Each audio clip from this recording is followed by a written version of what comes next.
San Francisco is widely regarded as one of the most urbanist cities in the United States. It is the second densest city in the United States with about 18,600 people per square mile, still far behind the 29,300 people per square mile of New York City, but well ahead of every other city in the country. Additionally, about 31.2% of the people within the city use trains to get around, putting it in third place in the US, once again behind New York City, but at about the level of Boston and DC, and well ahead of all other US cities. Now let's take a look at San Francisco's subway system.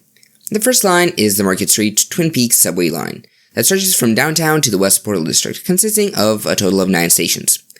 The second line is the Market Street Mission subway that stretches from downtown through the Mission District and out towards the southern side of the city. The line is made up of 8 stations, 4 of which are joined with the Market Street Twin Peaks subway line in a stacked configuration. The third line is the Central subway that goes from the Soma District to Chinatown, consisting of 3 stations. And that's it. The third most transit-oriented city in the United States has a subway system consisting of only 15 stations.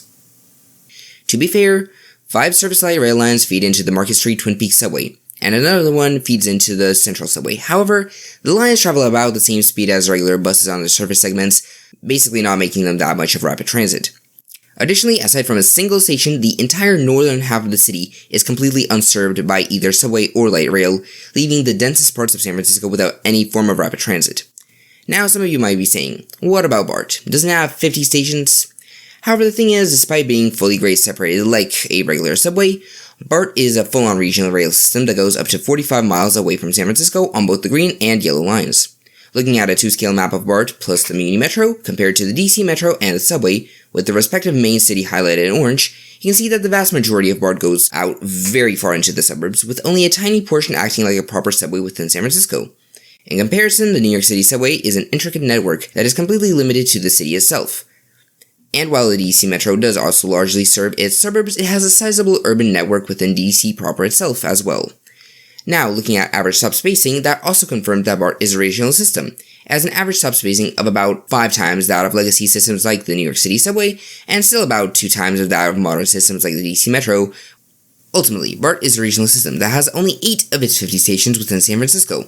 While 2 additional Muni subway lines do help cover the city, they only add an additional 7 unique subway stops. A combination of lacking subway infrastructure and high transit demand makes San Francisco the city with the highest bus usage per capita in the country, with an average weekday ridership of 383,000.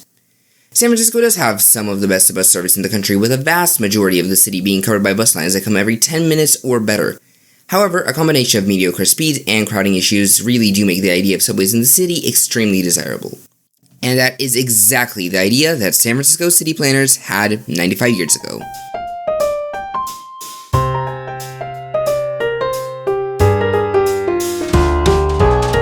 The year was 1931. San Francisco had a population of about 634,000, a gain of 25% from 1920, primarily due to undeveloped areas being built up with housing. At that point, it had been 2 years since the Great Depression started, with roughly 15% of people in the city being unemployed.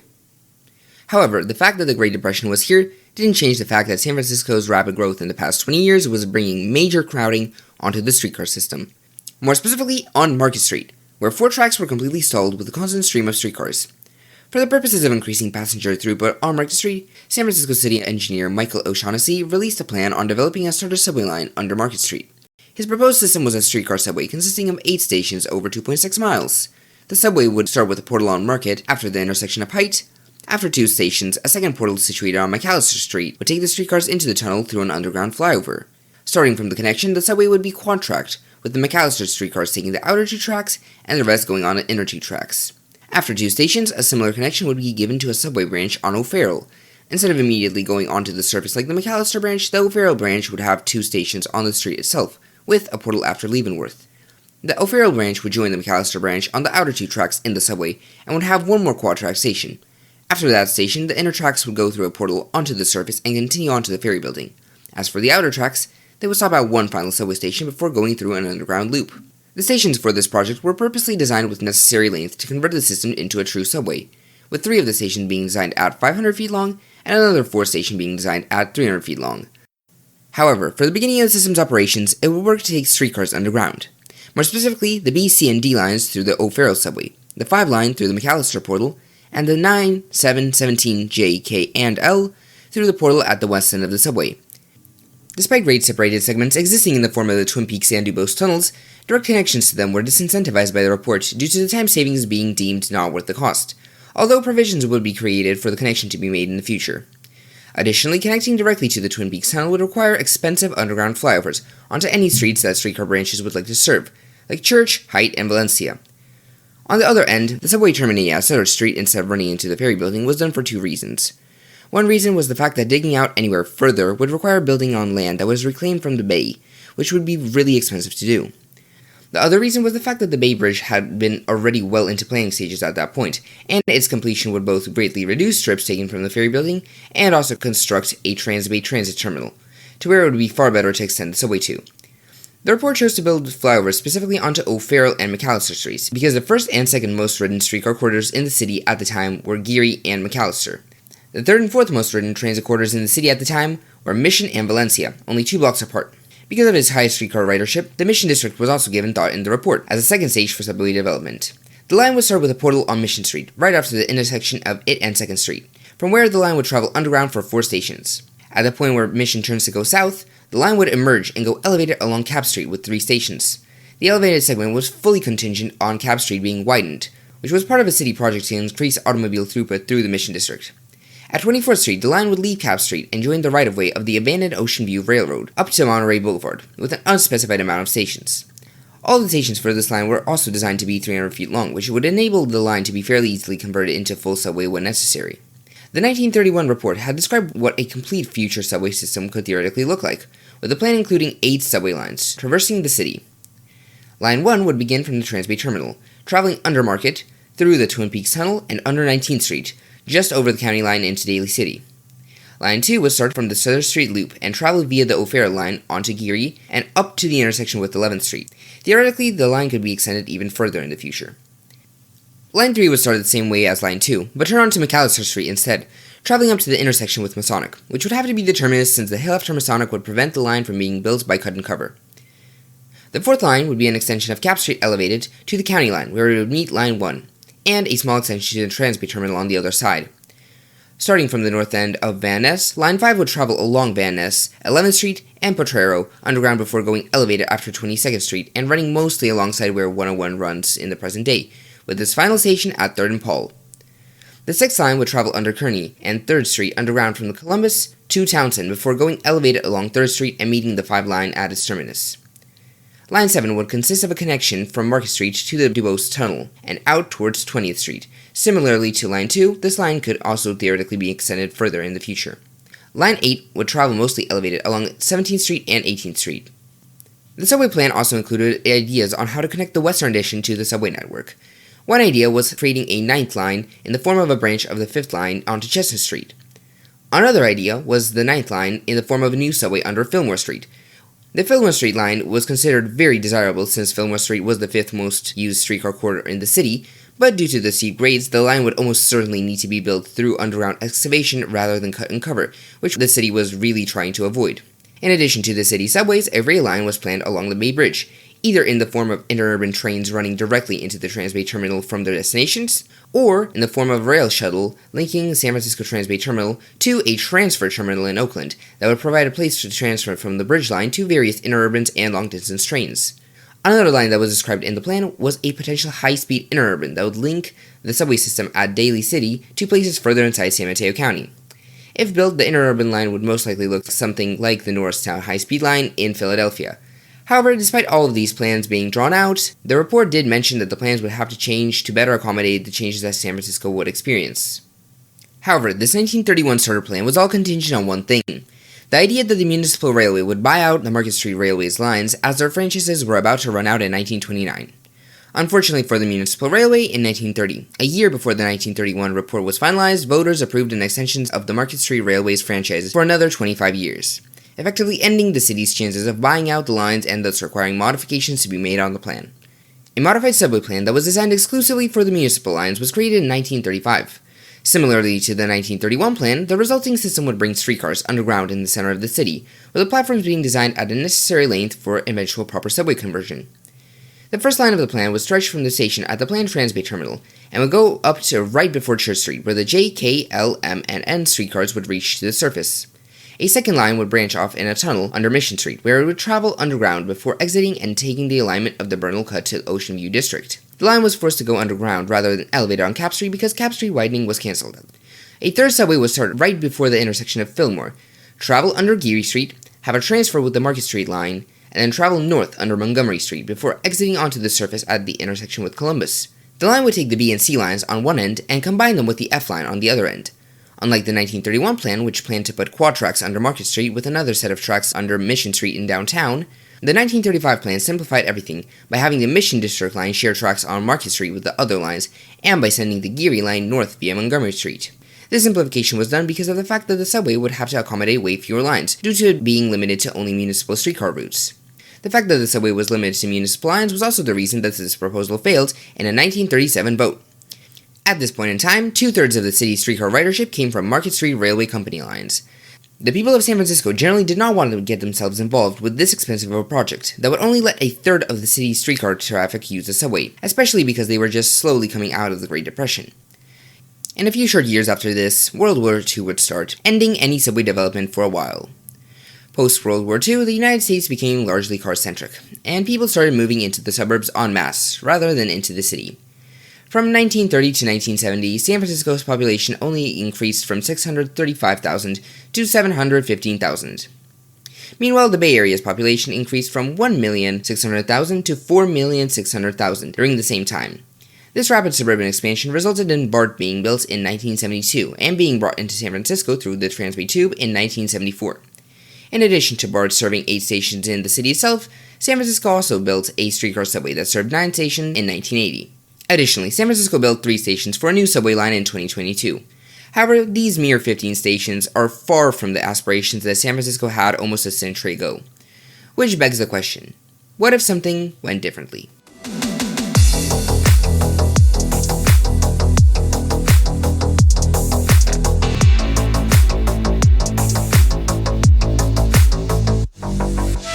Let's try this again. The year is 1930. The Market Street Railway's franchises that allow them to operate streetcar lines on city streets have just run out a year ago.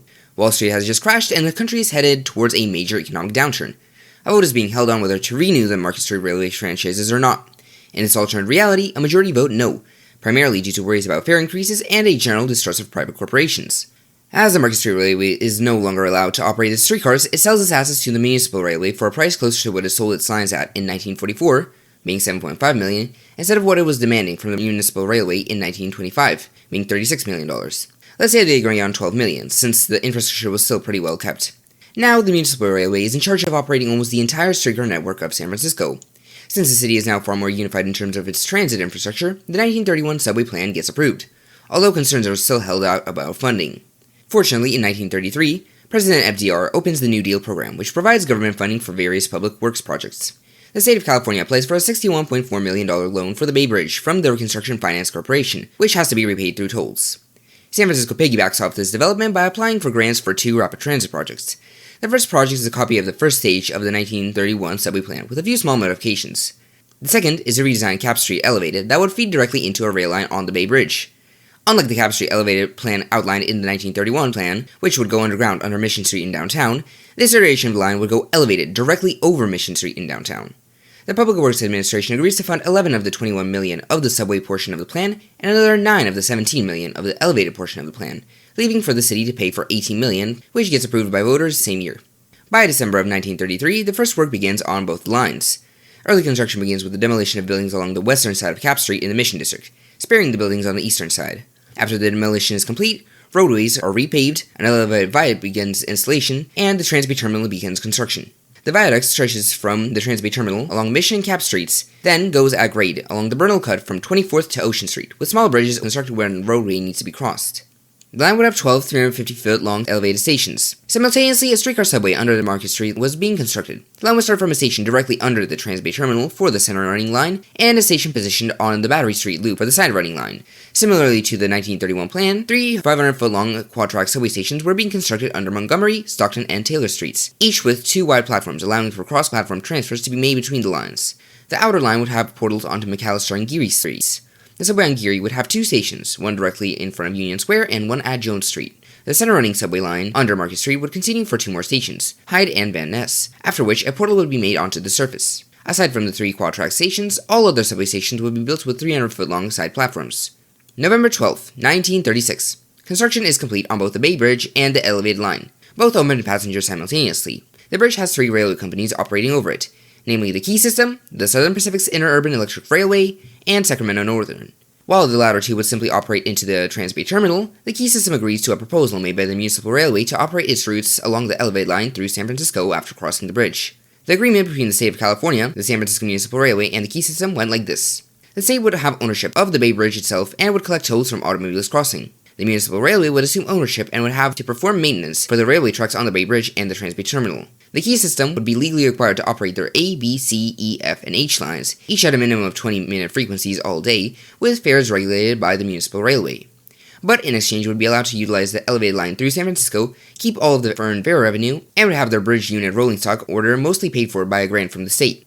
Early 1937. A long-awaited opening of the Market Street subway happens. The resulting system has the B, C, D, 5, J, K, L, N, 7, 17, and 9 lines traveling into the subway through its various portals. Most of the city's streetcars, having doors on both sides of the train, allowed for the existing fleet to be used without modification in the subway. While both systems were fairly successful, the lines were different in the sense that the point of the downtown subway was to free up capacity on Market Street, while the elevated line was meant to greatly speed up travel into the dense southern side of the city. And speed up travel it did, bringing with it immense development. Unbuilt areas along the Bernal Cut began being built up with dense communities oriented at commuting to downtown. The epicenter of this development is high-rises built at the large law at Balboa Park, around the newly formed City College of San Francisco campus. Seeing how the elevated line was bringing immense economic prosperity, and seeing how easy it would be to extend the line further along the abandoned Ocean View Railroad, San Francisco and San Mateo counties agreed on a 3-station extension of the line to School Street in Daly City. Later in this year, the city also presents the subway development proposal. The goal was to mimic the success of the elevated line by creating completely grade separated lines into the western side of San Francisco. The plan was split into 3 construction stages. The first stage would build 2 subway lines up to Masonic Street, one along Geary and one along McAllister, converting the streetcar subway into a true subway. The second stage would connect the Dubose and Twin Peaks tunnels to the Market Street subway with portals onto Church, Height, and Valencia Streets. Finally, the third stage would build a subway under Van Ness, from a connection to the Cap Street elevated to a station at Lombard Street. The subways were planned to have construction staggered 3 years apart, allowing for manpower to be more distributed. Mid-1937, a vote is held on the subway expansion project, which ends up being successful. After being approved in the city budget, construction quickly starts as the Geary and McAllister streets are dug up, and the Presidio streetcar yard is expanded with the subway train depot.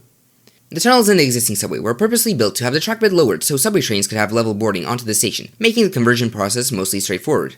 Although disruption still ended up hitting the patrons of the streetcars as soon as construction started, as the B, C, D, and 5 lines were rerouted to go back along the surface for the time of the construction. Late 1938, the extension of the elevated line to Daly City is complete, and dense housing development quickly follows there too.